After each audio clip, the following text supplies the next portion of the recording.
ಯಾರೆಲ್ಲ ಇಂಡಿಯಾದಲ್ಲಿ KTM company close ಆಗ್ತಿದೆ ಅಂತ ಬೇಜಾರಾಗಿದ್ರು ಅವ್ರಿಗೆಲ್ಲ ಒಂದು ಗುಡ್ ನ್ಯೂಸ್ ಇದೆ.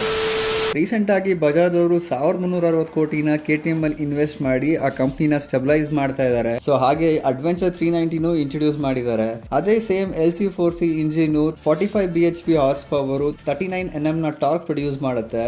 ನಾವು ಫ್ರಂಟ್ ಇಂದ ನೋಡೋದಾದ್ರೆ LED ಪ್ರೊಜೆಕ್ಟೆಡ್ ಹೆಡ್ ಲ್ಯಾಂಪ್ಸ್ ಹಾಗೆ spoke wheels WP USD suspension. Display ವಿಷಯಕ್ಕೆ ಬಂದ್ರೆ ಇದರಲ್ಲಿ ಫೀಚರ್ಸ್ ಅಂತೂ ತುಂಬಾನೇ ಇದೆ ಗುರು. Different types of riding modes ಹಾಗೆ trip 1 trip 2 information, hazard indicators inbuilt ಅಲ್ಲಿ ಬರುತ್ತೆ.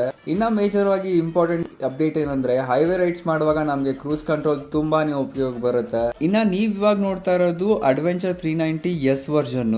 ಈ ಗಾಡಿಯಲ್ಲೇ R ವರ್ಷನ್ ಅಂತ ಒಂದು ವೇರಿಯಂಟ್ ಬರುತ್ತೆ. ಆ ಗಾಡಿ ಅಂತೂ ನೆಕ್ಸ್ಟ್ ಲೆವೆಲ್ ಇರುತ್ತೆ. ನೀವೇನಾದ್ರೂ S ವರ್ಷನ್ ಇಷ್ಟಪಟ್ಟಿದ್ರೆ ಈ ಕೂಡಲೇ ಹೋಗಿ ಟೆಸ್ಟ್ ಡ್ರೈವ್ ತಗೊಂಡು ಬುಕ್ ಮಾಡಿ. ಇಲ್ಲ R ವರ್ಷನ್ ತಗೊಂತೀರಾ ಅಂತಂದ್ರೆ ಇನ್ನ ಸ್ವಲ್ಪ ದಿನ ವೆಯ್ಟ್ ಮಾಡಿ.